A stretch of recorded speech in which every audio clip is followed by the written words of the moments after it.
goresan yang bukan sekedar cinta, tapi potongan-potongan memori lama yang tak pernah ia duga akan kembali. Di sudut ruangan, kita tersenyum tipis, matanya menatap sosok lelaki yang 8 tahun lalu menjadi alasannya untuk bertanya. Sosok yang menuntut keinginan menemukan akhir rumah yang persahabatan sejati di administrasi negara. Pertemuan tak terduga ini membuka kembali lembaran masa lalu mereka tentang penolakan dan impian. Ikatan emosional mereka kembali terungkap, jauh lebih dalam dari sekedar kekaguman pada sebuah karya seni.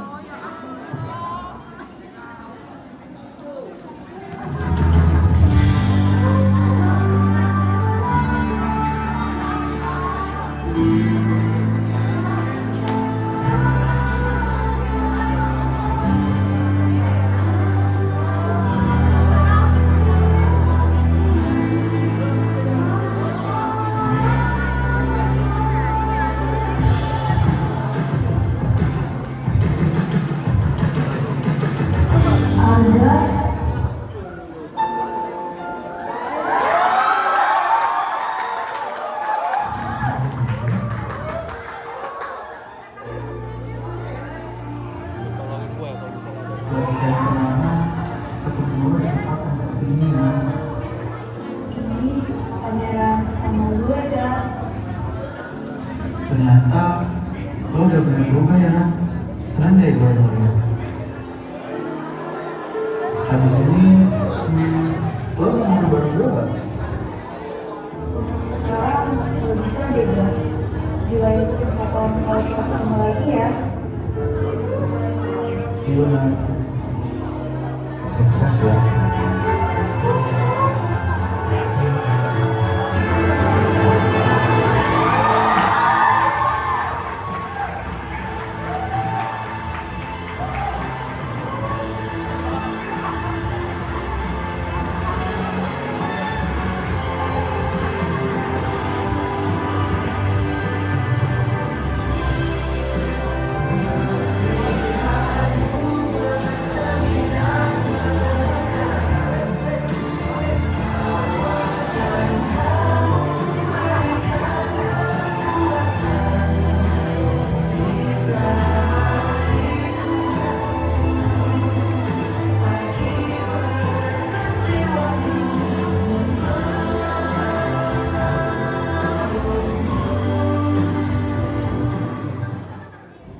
Pertemuan tak terduga ini membuka kembali lembaran masa lalu mereka tentang penolakan dan impian.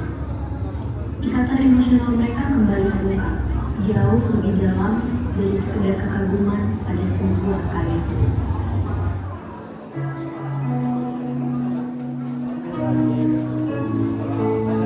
Administrasi negara?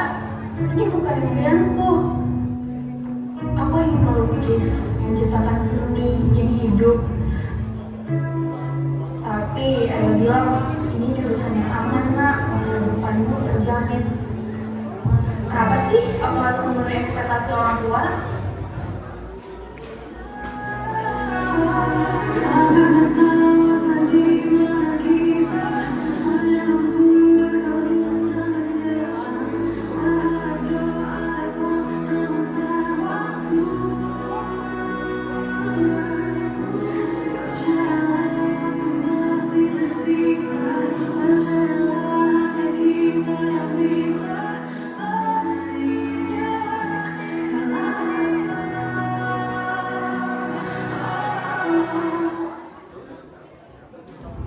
Latihan.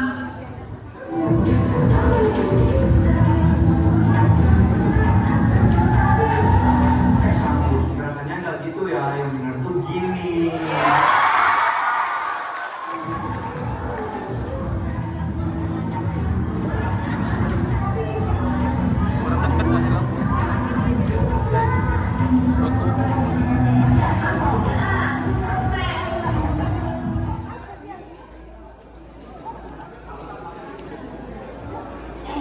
Kalian tahu nggak sih, gue dengar ada cewek keterima di jurusan kita. Latihan mas-malasan, giliran gibah cepat terpadam. Tapi sebenarnya itu bukan jurusan impian yang dia mau. Namanya itu Kinan.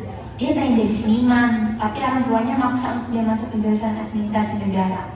Iya, gue lihat dia tadi di taman sih, lagi gambar-gambar sendirian. Kayaknya frustasi banget deh. Katanya dia tolak jurusan itu, tapi kamu sempet terima dia. Drama banget ya, Iu. Hahaha, cewek seniman. Pasti galau mulu, dia tuh suka sendirian itu kan. Yang mana sih orangnya? Kita temanin yuk, kasihan Mbak Abang bilang kita harus ngajak teman kita berbaur.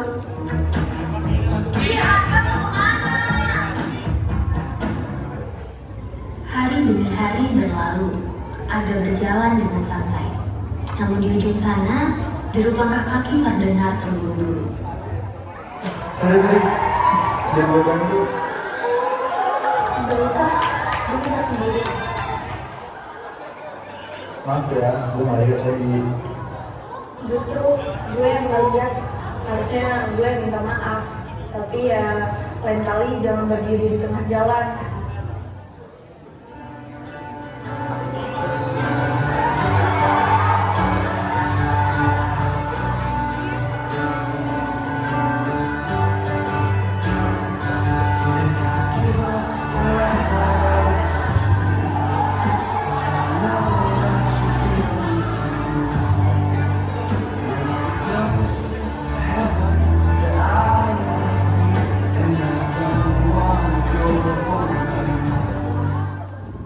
Pertemuan itu awal dari segalanya.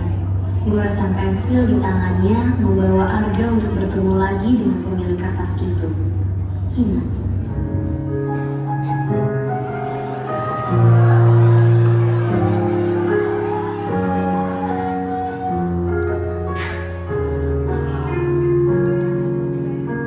Oh, ternyata di Allah.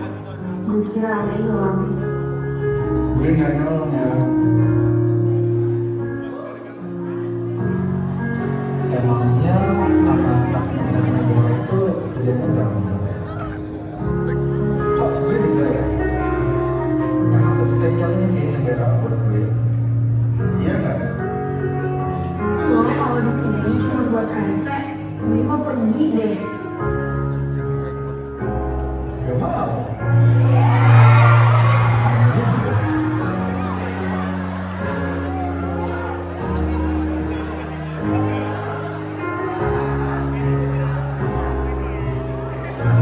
Cantik. Bukan maksudnya. Nah, kayak sama. Ngomong apa itu?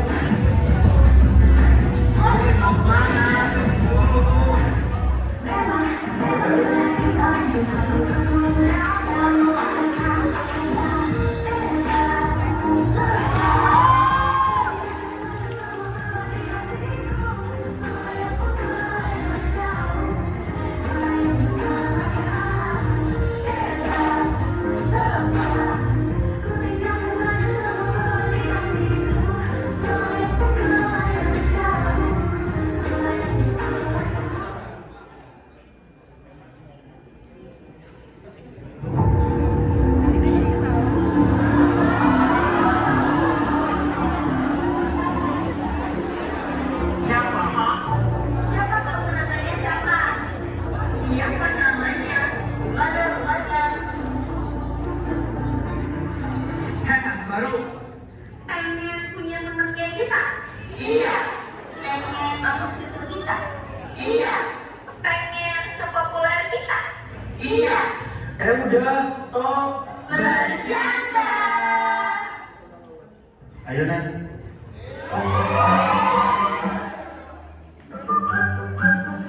Lepas nggak?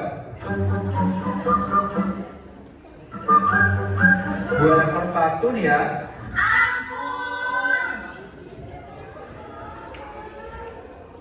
Lepasin.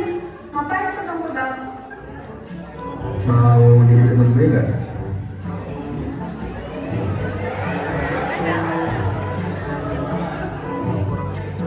Kenapa nyinyirin gue mulu sih? Hei, kata Tuhan gak boleh berduaan. Nanti yang ketiganya. Iya, kalian semua setannya. Mama ada setan selimut ini. Jadi gimana kalau kamu bedain? Kalau mau jadi teman kita harus bisa dance. Secara kita akan Dangdut dan segila dunia tunduk. Musik. Dalam hidup ini.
Nah, kali-kali jangan kita sendirian lagi ya. Kan ada kita. Bonus hadiah. Suara tawa pecah udara di sini, memantul di dinding kampus yang disinari matahari. Di antara obrolan ringan dan menggawang tanpa henti, Kian mendengar satu temannya. Senyumnya mengembang, matanya berkilat. Untuk pertama kalinya setelah sekian lama, ia merasa benar-benar hadir. Tak lagi berdiri mengiringi karang, tapi menjadi bagian dari kawan tersendiri. Langkah kecil yang sederhana, tapi hati enak. Ini adalah Allah, dan dunia yang perlahan diizinkan masuk. Ternyata pada hal-hal yang dulu aku tidak suka, aku justru menemukan rumah. Rumah yang bukan sekedar tempat berpijak, bukan pula tentang tembok atau ruangan yang menjadi rumah itu